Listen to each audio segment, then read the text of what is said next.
Thank you so much. Thank you for the very nice introduction. I appreciate that. Welcome.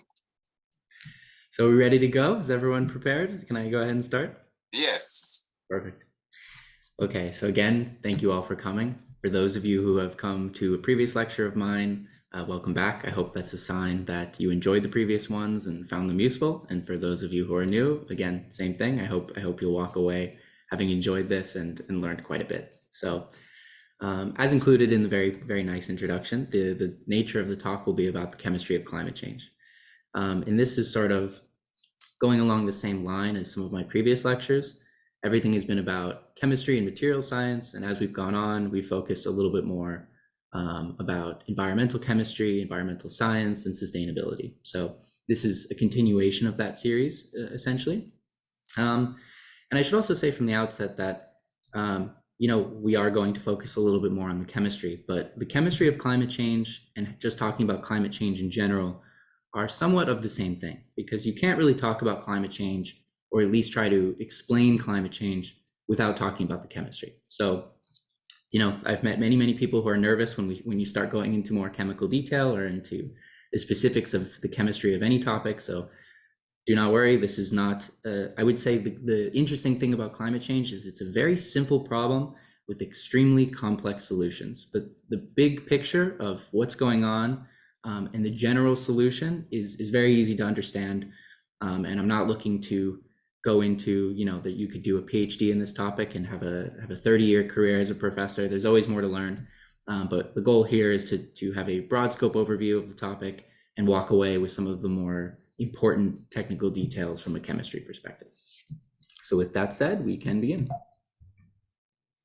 So we'll jump right into it and essentially just ask the question, what is climate change? Because I think already there can be some confusion.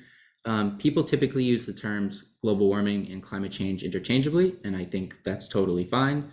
Really, the only difference is previously, for several decades, we were using the term global warming.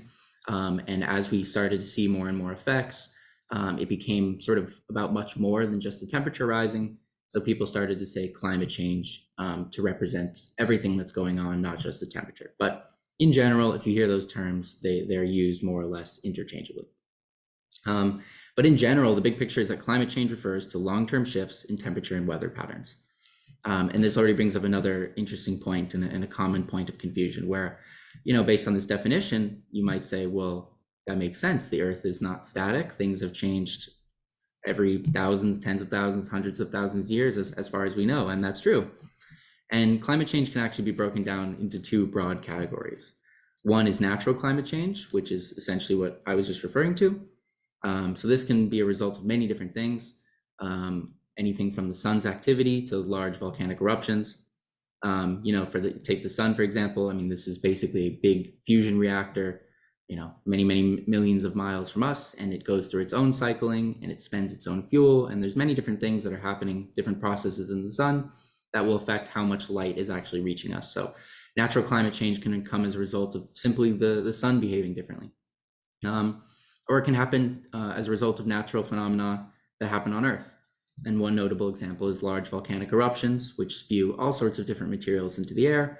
And with a large enough eruption, you can actually block out the light that's reaching the surface of the Earth and reflect a lot of that light and therefore heat back into space. So these are just two examples, but there are many things that are completely natural that lead to climate change. But when people say climate change, what they're typically referring to is what's known as anthropogenic climate change, which is to say climate change that comes about as a result of human activity. And while there are many different human activities that contribute to anthropogenic climate change, the main thing that people typically talk about and that we will talk about is the combustion of fossil fuels. So the burning of fossil fuels generates greenhouse gas emissions, and this essentially acts as a blanket around the Earth that traps in heat and contributes to rising temperatures. A few things to note. Again, we'll go through sort of each part of this in a little bit more detail. This is sort of just a broad overview of climate change. But one important thing to note is, again, it goes well beyond just rising temperatures. There's the direct effect of rising temperatures from something as simple as our own comfort.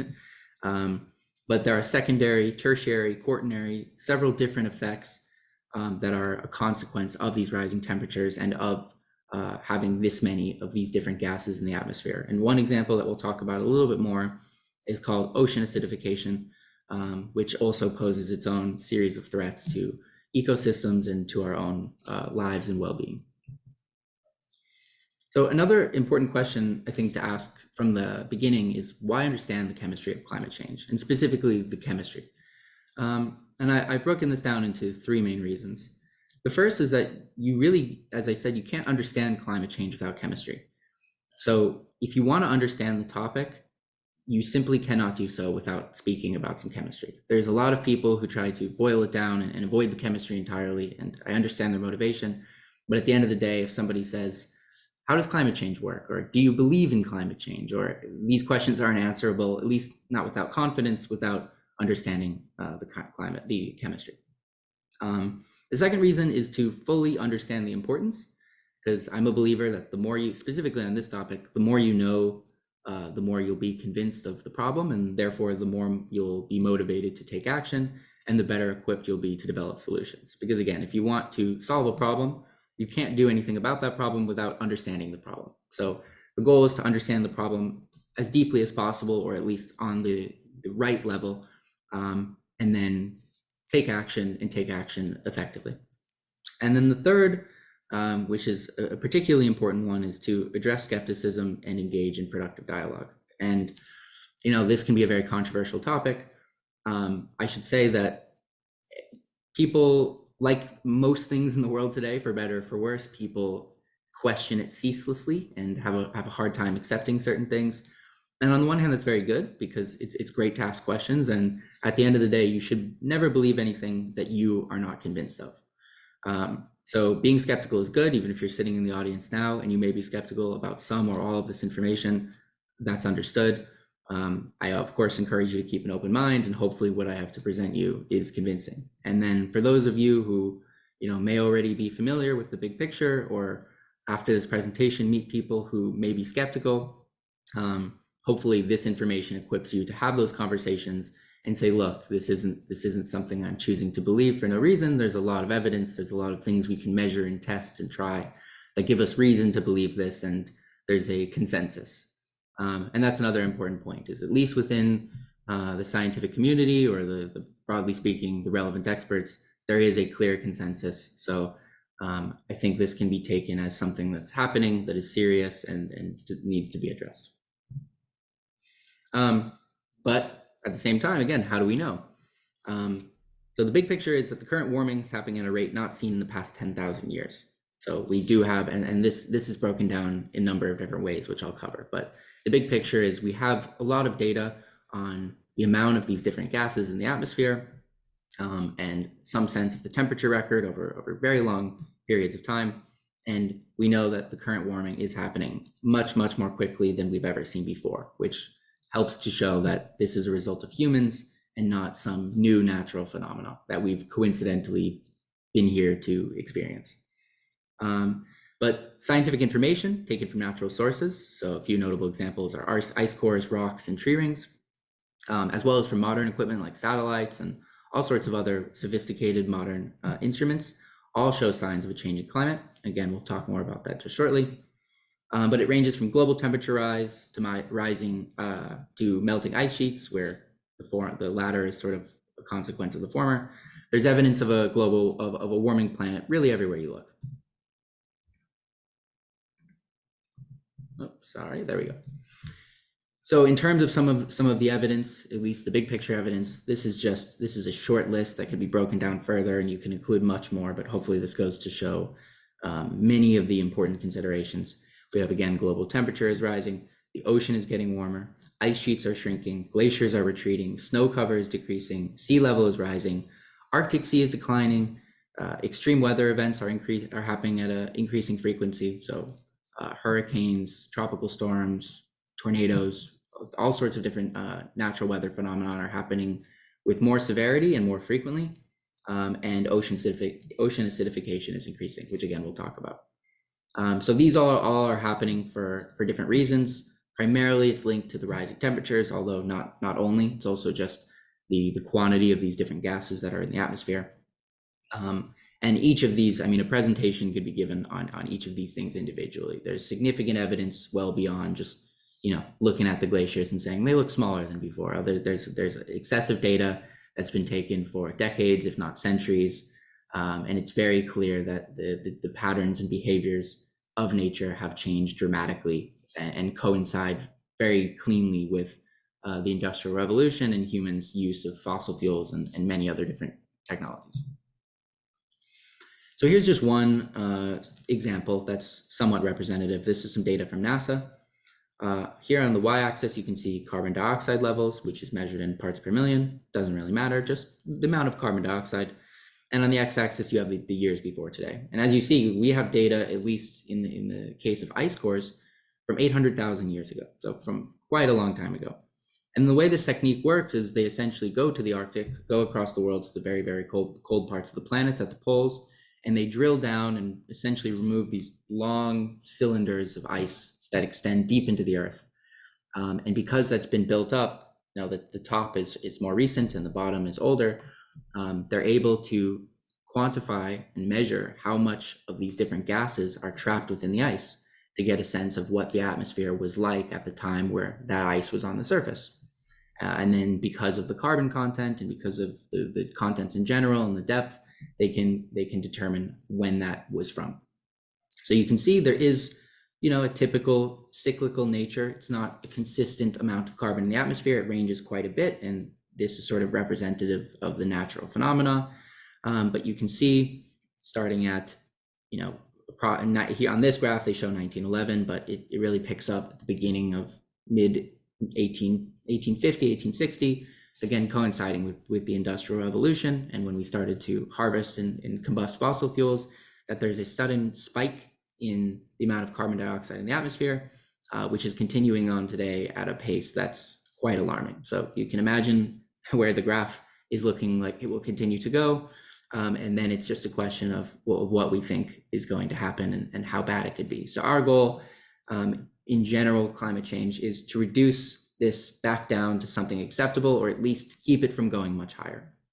And we'll talk about exactly why that is. So what it comes down to primarily is something called the greenhouse effect. So again, in general, human activities contribute to global warming by increasing the greenhouse effect. But the greenhouse effect works like this. You have light from the sun, which sustains our planet in every way. It is the basis of our planet in every respect, biologically and otherwise. And when light from the sun reaches the planet, a good portion of it will actually reflect or bounce back off the surface of the earth and radiate back into space as heat. But greenhouse gases are a category of gases that help to trap that heat in the atmosphere. So the more greenhouse gases, the better heat will be trapped and the less heat will actually be radiated into space, and therefore that heat will be kept in Earth. So the more greenhouse gases and the more time we allow to elapse, the larger the average temperature will become. So again, this category of gases is called the greenhouse gases. There are many, and we'll talk about a few of the most important ones. But I should also say that the greenhouse effect isn't something necessarily negative. This is the same effect that keeps Earth's climate both comfortable and survivable.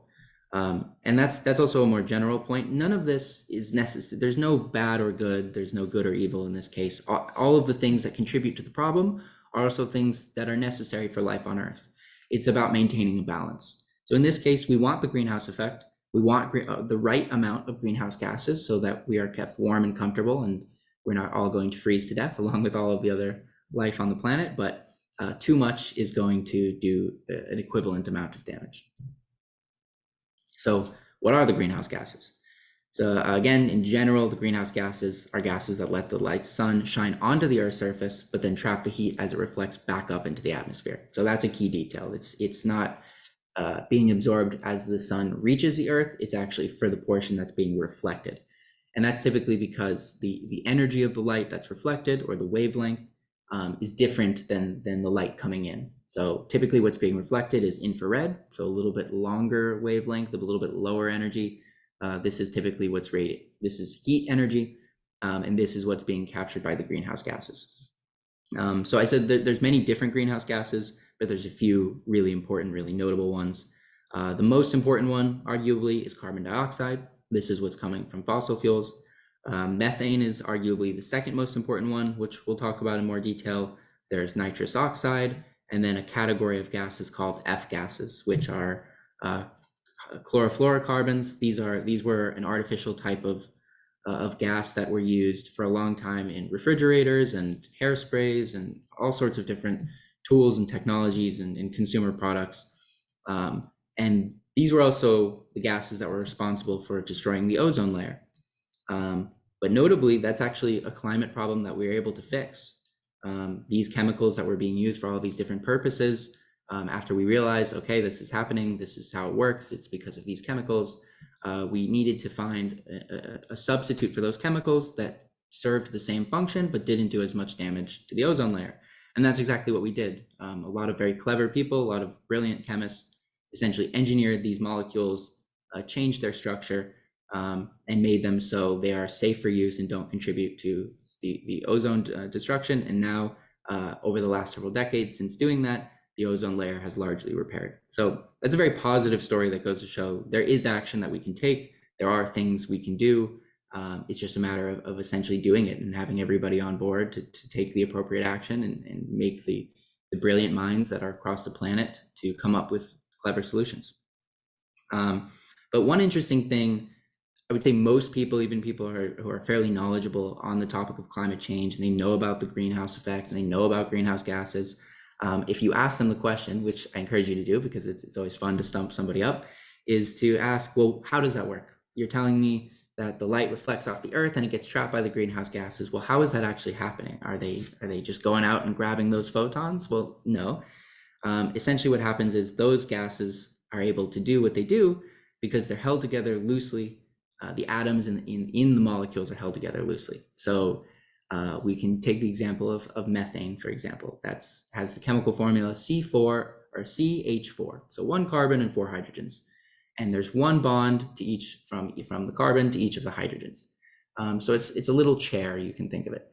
And as that infrared light, the light that's reflected from Earth, hits those molecules, it essentially makes the legs of that chair vibrate. Each of those bonds is able to capture that energy and vibrate those bonds. And it will sit there and shake and vibrate for a period of time. And after some period of time, which will vary, it will eject that heat, that energy back out into the atmosphere. But rather than continuing on and going back out into space, it'll usually pass it to another greenhouse gas, and then that will vibrate and that will eject those photons, and it will go to another greenhouse gas. So when you have enough greenhouse gases, these molecules end up essentially passing that energy to one another and keep it on Earth. A lot of the times, eventually it will radiate to space, and these gases don't stay in the atmosphere forever. But for something like carbon dioxide, it stays for a very, very long time, long enough where we can't just rely on it to disappear naturally. We really have to take action if we want to mitigate those effects. So again, there are several major greenhouse gases, but there are many, many, many that have this effect. The main one is carbon dioxide. And the main way that this enters the atmosphere is through burning of fossil fuels, solid waste, trees, and biological materials. It's primarily anything that you are going to set on fire to combust that has a high carbon content. And fossil fuels, coal, oil, and natural gas, these are made of hydrocarbons, as we'll talk about shortly. So it's all carbon and hydrogen, which means it's perfect for releasing carbon dioxide into the atmosphere. And this is the one that's really talked about, and for good reason. It's arguably the most important, but there are others that I think deserve a little bit more attention because they are also serious concerns. The most important one in that category is methane. So as I said, methane, carbon dioxide is CO2, methane is CH4. So we're talking about one carbon and 4 hydrogen. So it's a much lighter molecule, and methane is actually 25 times as potent as carbon dioxide is trapping heat in the atmosphere. So the problem with carbon dioxide isn't that it's so efficient at doing what it does as a greenhouse gas, it's that there's just so much of it. With methane, it's sort of the opposite. Relative to carbon dioxide, there's not nearly as much methane, but it's so much more efficient at functioning as a greenhouse gas, which makes it far more concerning. And then a third, which isn't, I would say nearly as important as these two, but is another important greenhouse gas, is nitrous oxide.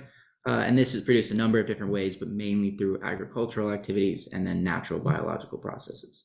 So in the broader conversation about climate change and greenhouse gases and the greenhouse effect, these are the two I would say that you should be familiar with and where your mind should go when you're thinking on this topic. So to expand upon fossil fuels a little bit more, again, I'm sure many, if not all of you are fairly familiar, but these fossil fuels are hydrocarbon containing materials. Again, typically they include coal, oil, and natural gas.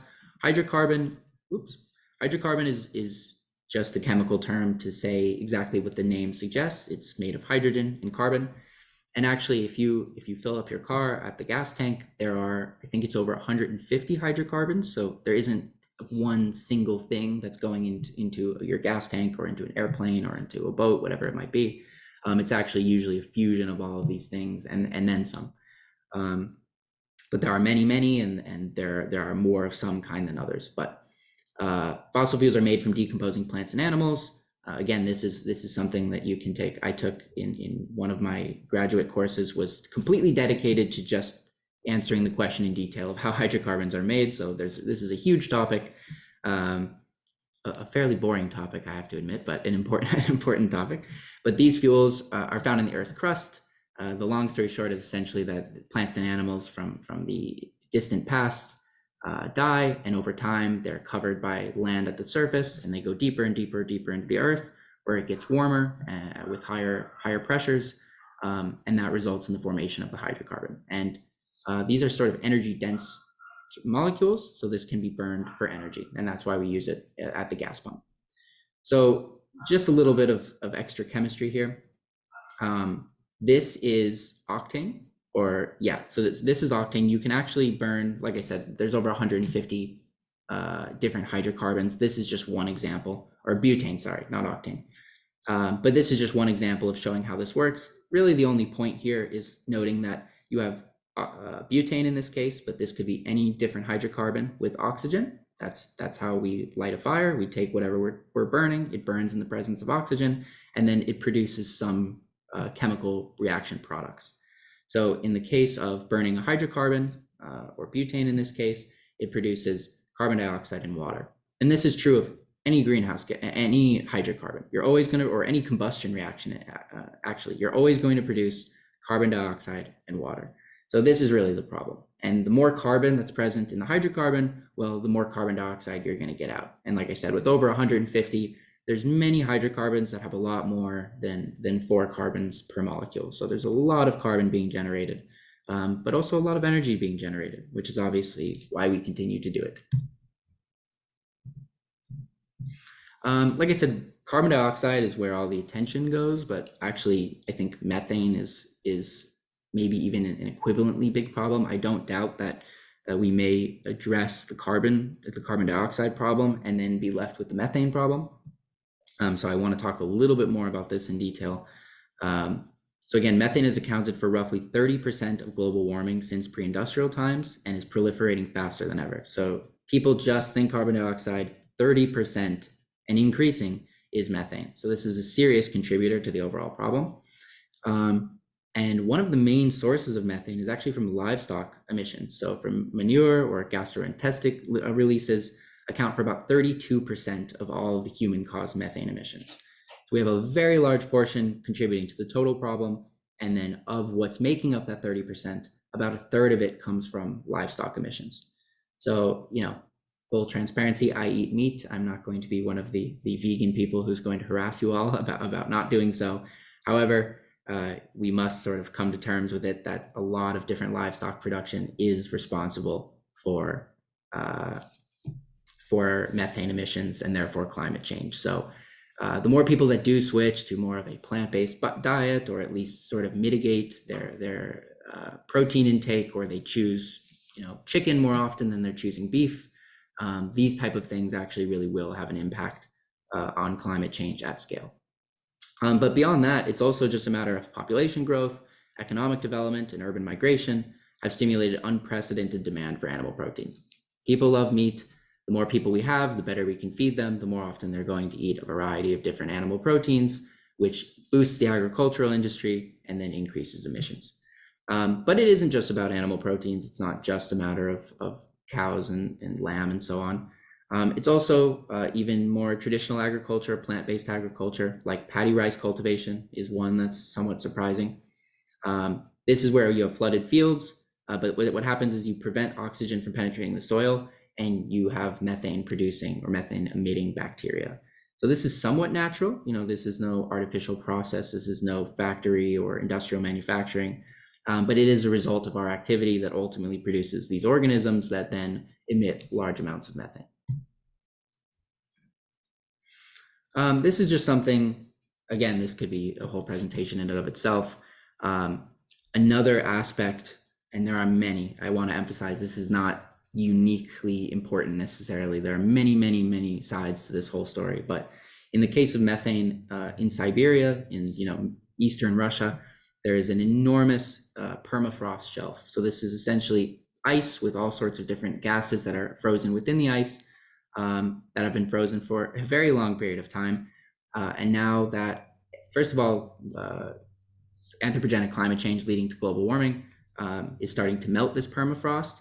And then as it's melted, what we found is actually there's a lot of treasures inside, sadly.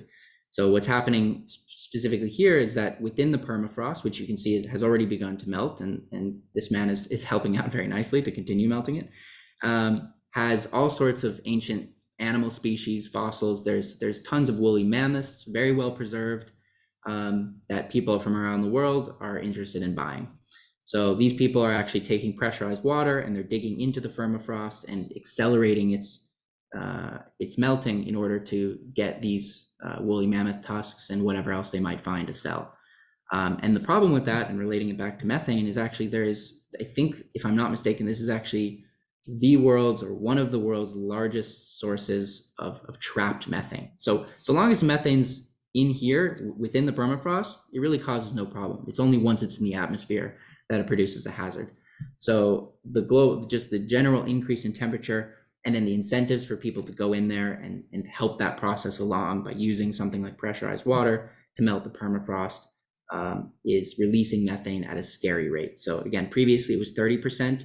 The more, even putting everything else aside, everything stays the same, and this melts significantly, it's going to be a lot more methane into the atmosphere. So this is just a very nice short documentary that was covering this topic, but you can see there's a lot of people all across the relevant parts of Siberia that are engaged in this.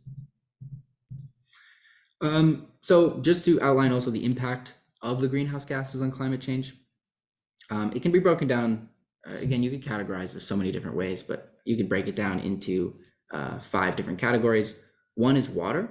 So even though it seems sort of paradoxical, it produces both flooding and drought. It's just going to be depending on where you are. I mean, I think last year you all may have seen that there was unprecedented flooding going on in Pakistan that did so much damage to infrastructure and human life and animal life and ecosystems. And then other parts of the world, I'm sitting in Phoenix, Arizona, and all across the Middle East and all across even parts of Europe, droughts are becoming a serious issue. Getting people fresh water, getting enough water for agricultural purposes. So even though these are sort of opposite, they're both becoming more serious problems in the relevant parts of the world. And then maybe even more importantly is just the problem of fresh water. I mean, it becomes the warmer the temperatures get and the more that the climate is sort of shifting around in an unknown way, fresh water is going to become more and more difficult to provide, which we already have a problem providing it enough to the world at scale. So this will exacerbate that problem. The second is food, which is quite related and somewhat self-explanatory. Here where I'm from, again in Arizona, there used to be all sorts of different agricultural operations. So many different crops were being grown, and it's always been a hot and dry place. But nowadays, it's sort of reached another level where it's more than just too hot. It's hot enough where most summers will sort of just kill anything that they try to grow, including something like citrus, which is something the state grows quite a lot of. So food shortages are an issue. Human health, and this takes many, many forms. I listed only one here. Extreme weather, of course, thinking of Florida with hurricanes, or thinking of parts of East Asia or many parts of the world that have severe tropical storms. I mean, these typically do kill at least several people every time that they happen. And the more frequent they are and the more severe they are, the more damage they're going to do. Environment, I think this is maybe the most self-explanatory. It's damaging and it destroys various ecosystems across the world. And again, that can be for so many reasons. It can be it's simply too hot, or now there's flooding, or now the forests don't grow the same, or whatever it might be. But it does serious environmental damage in many different respects. And then the last consideration is infrastructure, bridges, roads, airports, whatever it might be. I mean, our economies and our lives are dependent on these things, and they can cost billions of dollars at times. And to destroy them is very disruptive for, again, our own lives and for the economies, which also are fundamentally linked to our own lives. I also wanted to make sure to talk about the carbon cycle a little bit because nature or planet Earth has its own system to address this problem, really, which is that is photosynthesis and is the broader carbon cycle. So this is an oversimplified little cartoon, but I think it highlights the point. You know, you have light from the sun. Again, this is the basis of all life on Earth. You have photosynthetic organisms which capture light from that sun and use it to produce oxygen, and it consumes carbon dioxide. Those organisms will die, they will be recycled, and eventually that carbon will go back into the atmosphere, and that cycle repeats again and again and again. Obviously, it's more complicated than that, but again, I think the key point to know is just that there is this cycle of carbon where it goes from atmosphere to plants and animals, back into the earth, and then back into the atmosphere. So maybe it might be helpful just to state the formal definition, but it's the process by which carbon continually moves from the atmosphere to the earth and then back to the atmosphere. And the point of the carbon cycle is really to ensure that there is a balanced concentration of carbon in the different reservoirs across the planet. But of course, other factors, deforestation, which is something I'll talk about shortly, but fundamentally the carbon cycle and the health of the carbon cycle is linked to how well the photosynthetic organisms can remove carbon from the atmosphere and continue that cycle. So if there's less photosynthetic organisms or less effective photosynthetic organisms, well, then we're going to let carbon dioxide continue to accumulate in the atmosphere. So this is only compounding the problem.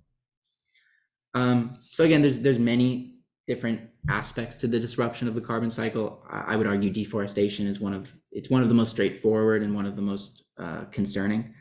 So actually over 8,000 years, so sort of the dawn of human civilization, at least as we have recorded, humans have cleared up to about half the forests on our planet, which is really something crazy to consider. Just it's hard to imagine what the planet would look like with double the amount of trees that are already here, but beside the point.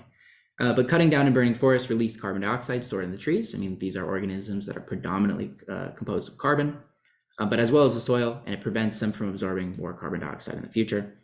And broadly speaking, there are three different ways to reverse the losses. There's afforestation, and afforestation is the process where you plant trees where there were never trees before. So just taking an available piece of land, planting more trees.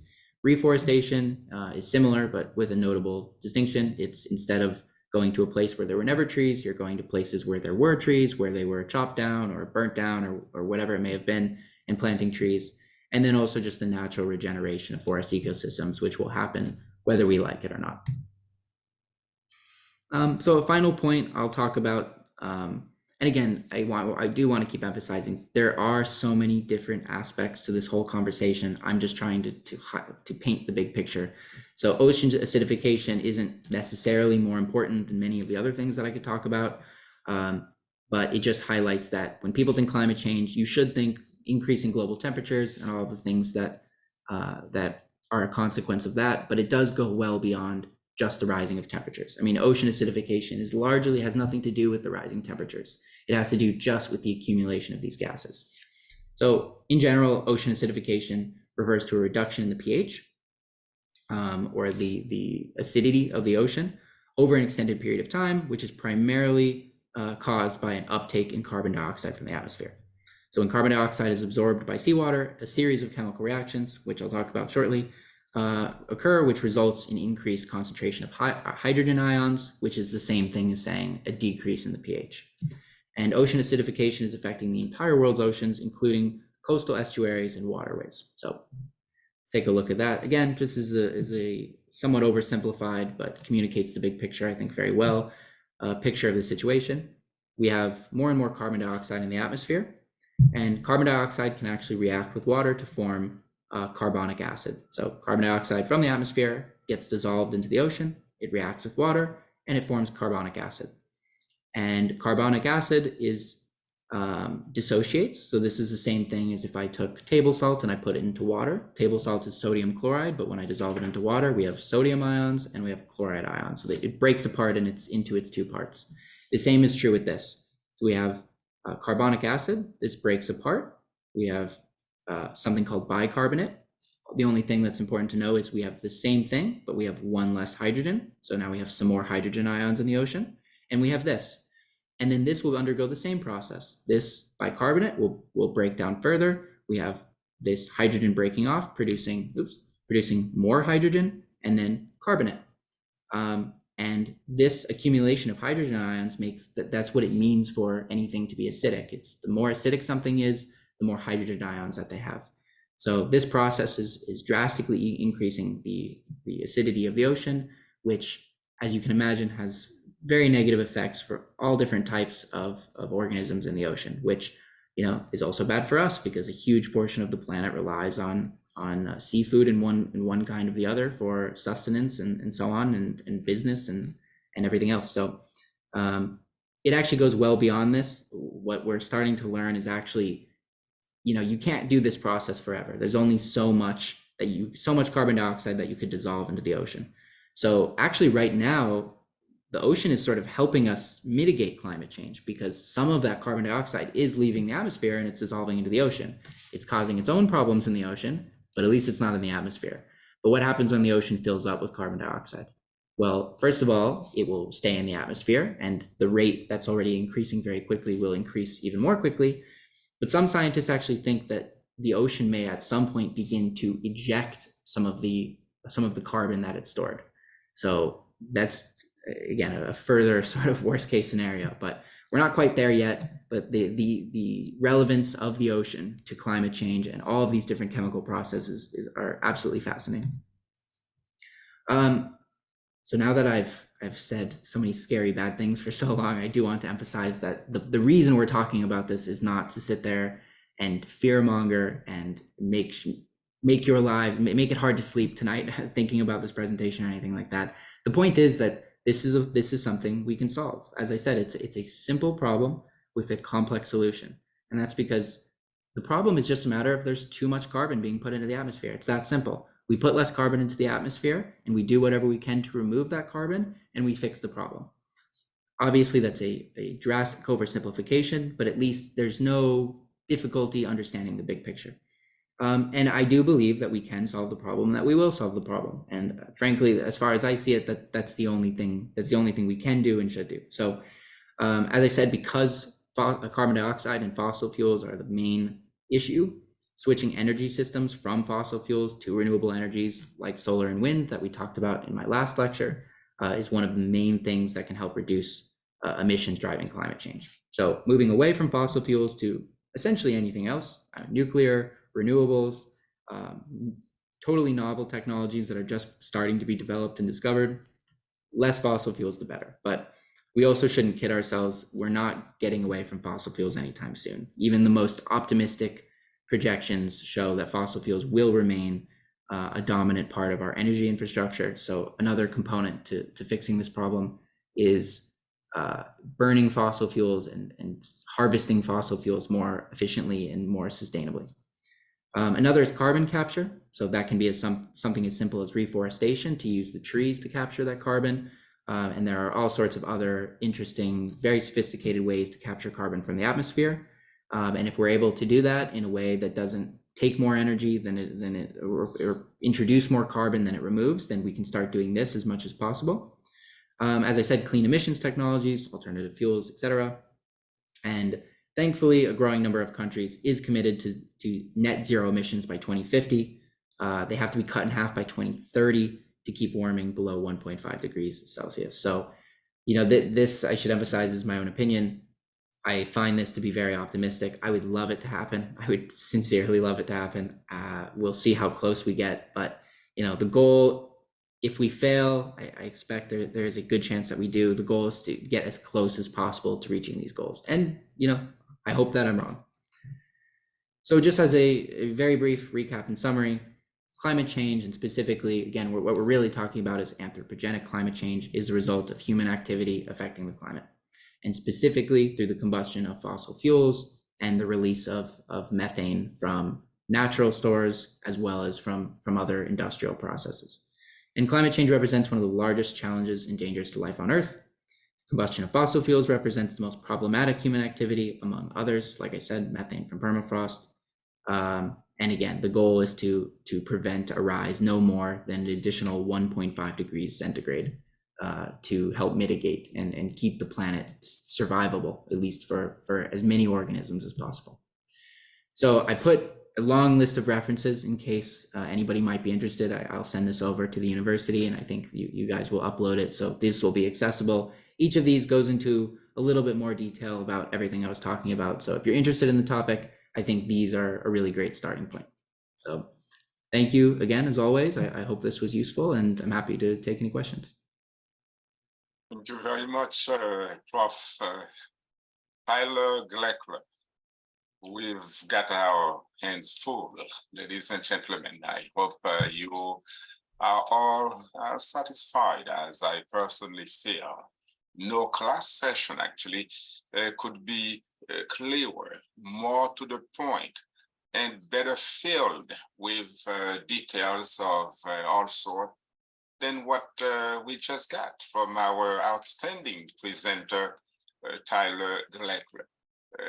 I love his optimism that this is actually a simple problem with complex solutions. And eventually we will get there to reduce greenhouse gas emissions very soon. His optimism is pointing to where we should be by the year 2030, which would eventually help us keep that level of warming down to 1.5 degrees. Very beautiful goals. But let's go to the questions. Ladies and gentlemen, this is your floor right now, starting with Orway Bassam. We are ready for your question. Orway. Thank you, Tyler. That was a very brilliant presentation to this, although the presentation was made in a simplistic manner. Great job, great job. My question first, I like to be, there are two questions really. I like to be more enlightened about carbon capture process. Carbon capture process, number one. Number two, how do carbon credits, how do manufacturers, get carbon credits? I'd like to know more about carbon credits and how people that take initiative to decarbonize, industries that take initiative to decarbonize, how do they get, or how can they access the carbon credit? Because I hear it's a national thing. I'd like to know more about how people that decarbonize to switch from fossil fuel to renewable energy can get some credit for the initiative they have taken. Thank you. Of course. Well, first of all, thank you for the kind words. I appreciate that. In terms of carbon capture, that one's difficult to explain just because first of all, I should say there have been many technologies that have been designed and actually put out into the world that work, okay, but are, say again, sorry? Oh, sorry. No, I said okay. Okay. Yeah, so there's been many technologies that have been put out there. First of all, they work very differently. People are doing very, very different things.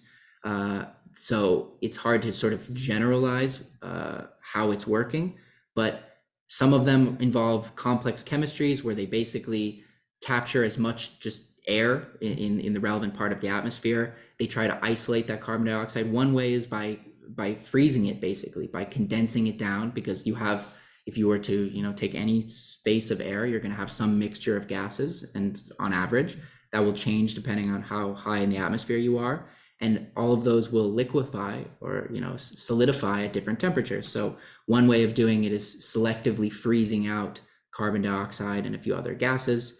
That's not super efficient, so people have tried all sorts of other different technologies, but none of them, the key point is there are many different technologies, and while many of them work, none of them are really good enough quite yet to be able to be a reliable way of addressing the problem. So nobody's really holding their breath saying that carbon capture will be the future and how we address this problem. It's an exciting direction, it's a promising direction, but I think there is probably, you know, a few more years to go at least.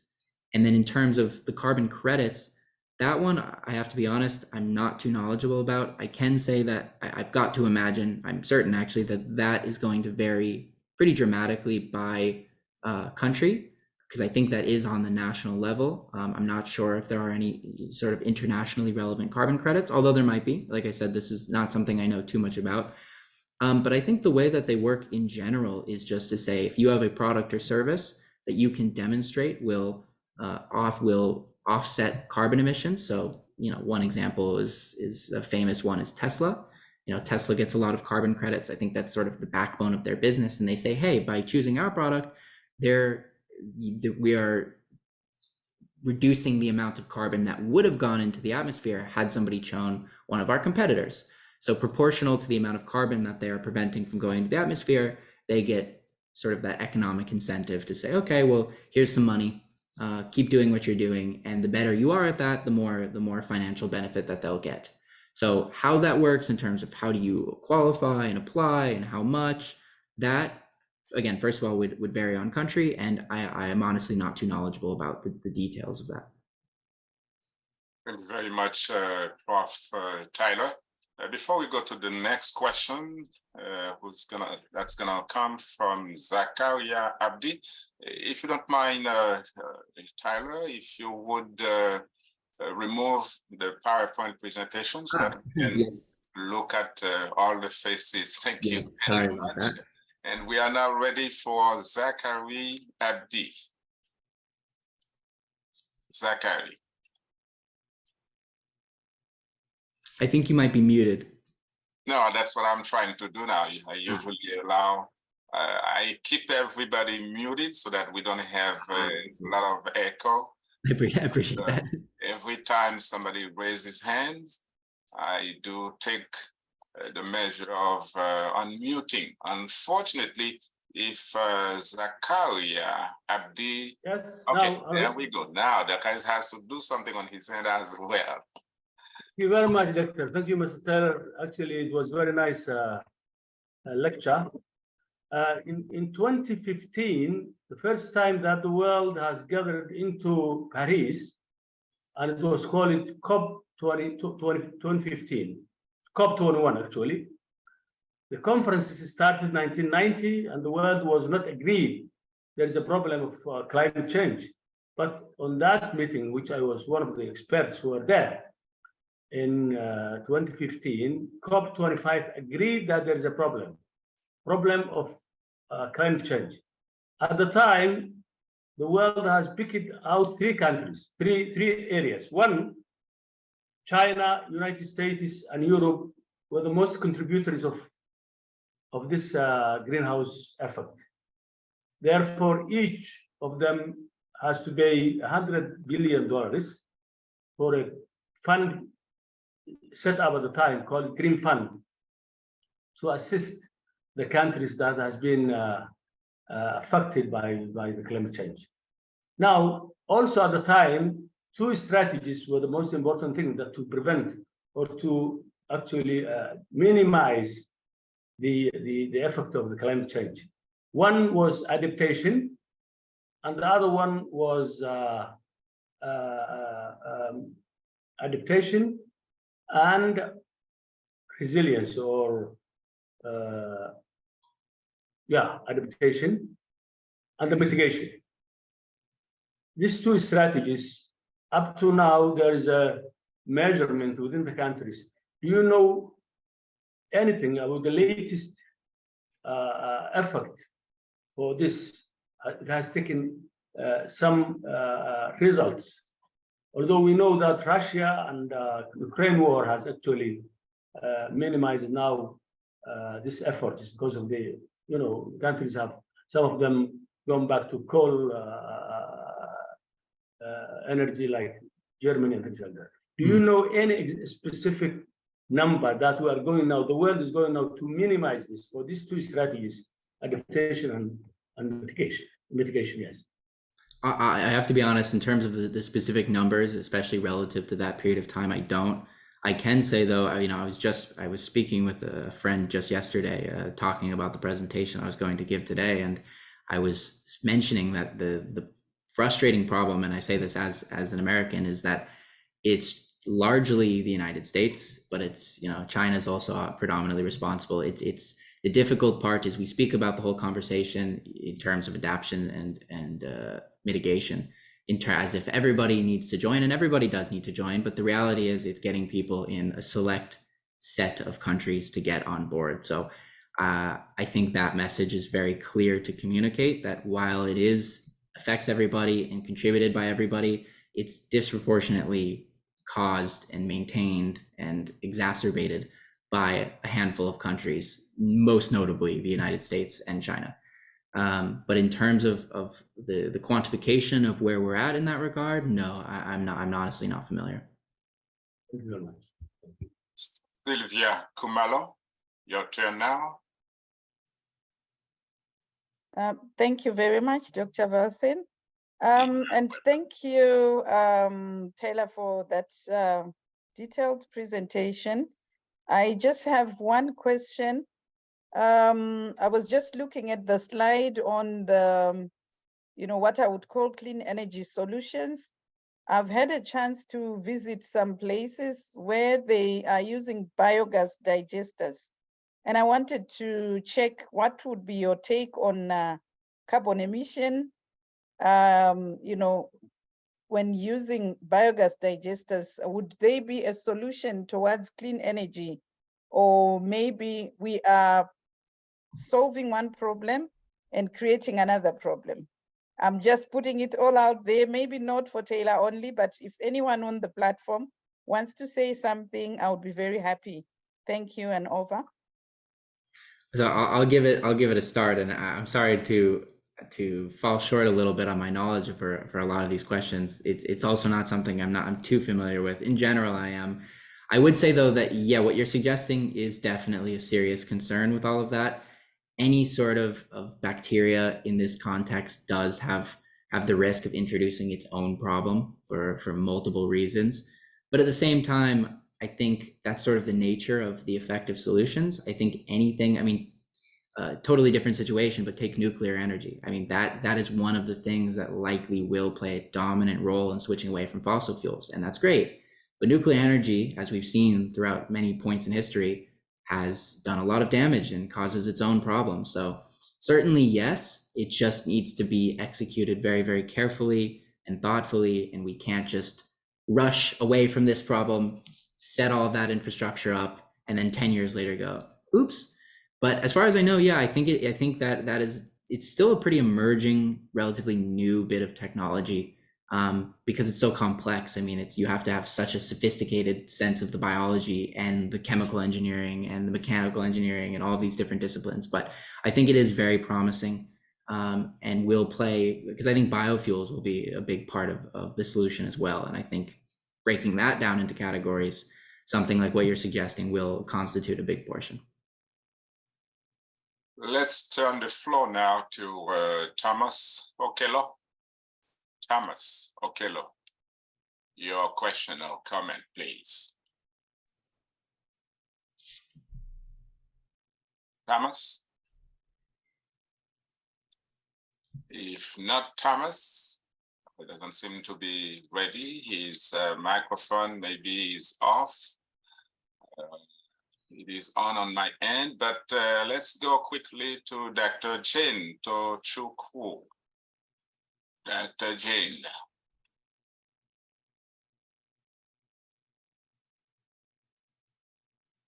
Reminding you, ladies and gentlemen, you are with Atlantic International University, and we are listening to the questions and answers from our attendees to Prof. Tyler Gleckler. Dr. Jane. Good afternoon, all. Good afternoon. Good afternoon in Nigeria. Okay, as we may all know that 17 goals There of is a UN. huge echo on your end, Dr. Jane. Let's try again, please. Assume. Yes, we are listening. We all ears. That doesn't seem to be working. So let's go to Abdul Rahman Kamara. Abdul Rahman Kamara. Yes, thank you very much. Yes, I want to thank. Yes, hello. Yes, we're here. Hello. Okay, thank you very Yes. much. I want to thank the presenter for this wonderful and educative presentation as made today. I just want some few clarification on this climate change. He mentioned that climate change is a long-term shift in temperature, and weather patterns. So I want to know whether this long-term shift in temperature and weather patterns, they are open-ended, or if they're within a period of time, for maybe 10, 15, or 20 or 30 years. That's what we call climate change. Two, I want him to throw light on the difference between climate change and climate variability. Thank you very much. So do you mind repeating the end of your first question? The first question is, by definition, you give climate change is a long-term shift in temperature and weather patterns. So I just wanted to know whether the long-term shift in temperature and weather is open-ended, that is without any time frame, or it is in a period of time, say 20, 30, or 40 years. I mean, that's what I want to know. Okay, I see. Thank you very much. Yeah, first of all, thank you for the question. Yeah, I mean, I guess I would say it's open-ended because it's not, we have predictions, but I would say the thing to take very seriously and as essentially a guarantee about the predictions is the direction. Like the big picture effect is something we're very, very confident about. Exactly how quickly and what timeline, we have models, but climate and weather is one of the most sophisticated things to try to make these types of models for. So, there is a good chance that some of what we were predicting in terms of what temperature by what date with what amount of gas could be incorrect. So I would say it's open-ended in the details, but it's not open-ended in the big picture. It will happen, and it's not going to be 2,000-3,000 years before we were to go up a few degrees at this rate. But it's very difficult to say, when you start saying 1.5 degrees by 2050, 2030, these are just sort of as taking the data and making the best goals and predictions accordingly.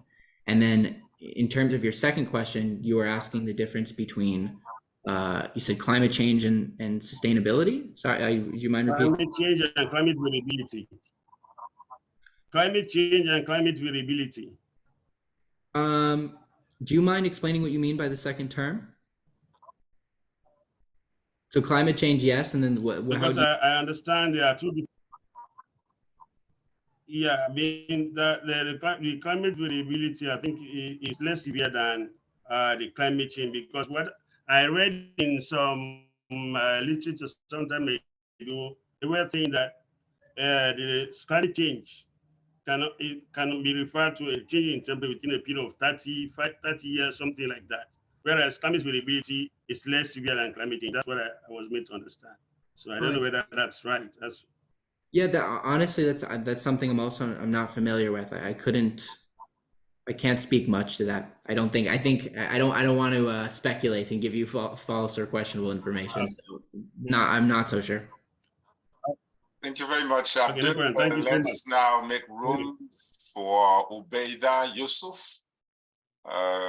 We're talking about climate change, ladies and gentlemen, chemistry of climate change. And we are now thanking Ubeida Yusuf for joining us. Go ahead, Ubeida. Yes. Hello. Hello. Good afternoon, everyone. Good evening. I don't know what's the time there. Dr. Taylor, thank you so much for this seminar that you gave us. I really enjoyed, and I got a lot to learn from you. My question was about acidity. You talked about when the hydrogen carbonate splits, there is a lot of H ion in the ocean, yeah, and that increases the acidity of the ocean. So I believe that that will be affecting the marine system, isn't it? So can you please highlight me more, because that really fascinated me, that point. Can you please highlight again? Yeah, absolutely. And I included it. I completely agree. I think it's a super interesting topic. So just to re-explain the big picture, as you said, you have carbon dioxide dissolving into the ocean, and you have these series of chemical reactions, and it results in more hydrogen ions. And just the definition, when we say something is very acidic, whether stomach acid or acid used for cleaning or industrial manufacturing or in a car battery, what it really means for something to be acidic is that it has hydrogen ions. And the higher the concentration of hydrogen ions, the more acidic it is. So in the case of the ocean, it's nothing compared, and will never be anything compared to something like our stomachs or anything, or even citrus, but it can get, much more acidic than it is currently. And as you said, it has the potential to disrupt all sorts of marine ecosystems. One example is in terms of, think of anything with a shell, anything like snails or lobsters or crabs or any of these things. A lot of the times these are calcium carbonate or other similar calcium-based materials, and in an acidic ocean, that destroys those shells or prevents their formation. And in a similar way that you can't grow bacteria in sufficiently acidic conditions, or our own health and development is bad in sufficiently acidic conditions. It's just that acidity is one of those things where it very quickly can become unhealthy for really all life on Earth. It's just how acidic for different organisms. But one of the main areas is for organisms that have that calcium carbonate shell, where the acid can eat away, or it can affect the amount of, because a lot of the time those shells are made of carbonate or bicarbonate. So the acid can also affect how much of that is in the water, and then their ability to make and produce these shells and therefore live. And then that disrupts the whole ecosystem, because if all of those animals are gone, it has effects all the way up the chain. And this is, again, just the tip of the iceberg. We're still learning so much more about the different impacts that it can have. And this is very much an open question of, well, how acidic could it get? How acidic should we prevent it from getting? We don't know. We don't really know. At least I can say that I don't know, first of all, for the moment. And as far as I understand, this is something that isn't super well understood. Thank you so much. Of course.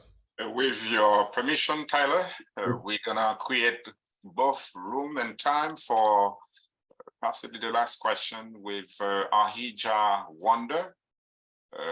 Ahija Wonder, this is your opportunity at this time.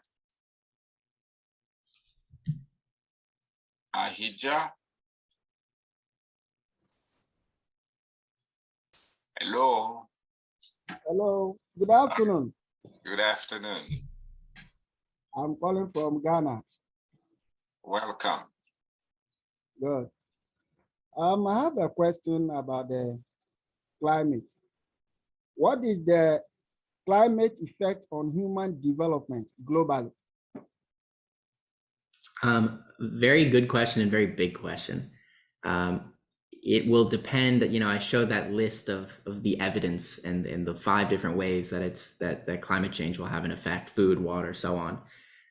So I would say that the development is disrupted significantly. I mean, for example, more flooding can lead to more waterborne illnesses, which means the proliferation of various different diseases, and that affects human development in all sorts of ways. I assume you mean biological development, like our physical growth. So waterborne illnesses and diseases, that's a serious concern.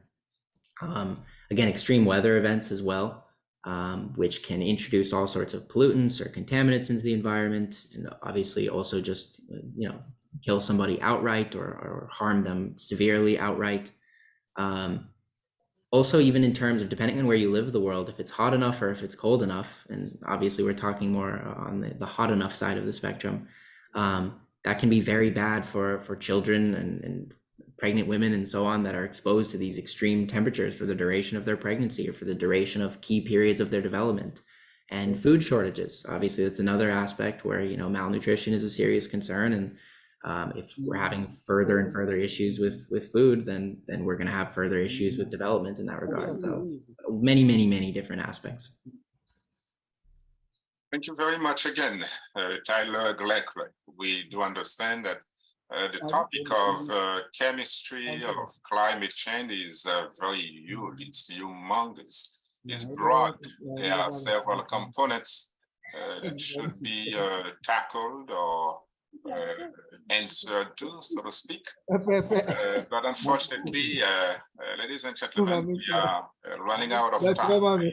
Just would like to remind you that there are several opportunities for you to, number one, get back the entire recording of this session. You can go through a link that suddenly will be shared with you. You could go to our Facebook page where previous sessions, including this one, are available. And also there is a process for you to get some credits by following the plan or the process, which also has been and will again be shared with you. And finally, there is a huge list of references, general references where you can extend your understanding of the topic. And to that, we are also counting the list of references included in this presentation of Tyler Gleckler. It was a real outstanding presentation, and I hope this is the way you feel, dear participants, about this presentation of Tyler Gleckler. We appreciate each and every one of you taking the time to join us for this event. And we can all be grateful to Tyler Gleckler, to whom we are gonna open the floor once more for his conclusion to this session. Tyler. Yeah, I'll just leave you guys with sort of the same thing, which is I hope you enjoyed it. I hope you learned at least a little bit. I hope you continue thinking about the topic in one way or the other, because again, the solution, in my opinion, is found through as many people as possible, not just knowing the term climate change, but understanding what's going on and why, and therefore how to solve it. So hopefully I'll be seeing some of you with your billions of dollars in the new invention that saves us all. That's really the dream. And until then, I'll see you guys presumably next lecture. Thank you very much, Tyler. It's been a real pleasure, ladies and gentlemen. Let's all say thank you to Tyler. And this was International. Thank you. Be blessed. Thank you so much, Mr. Tyler. Thank you very much. Bye. Thank you. Appreciate. Thank you. Thank you very much. See you again.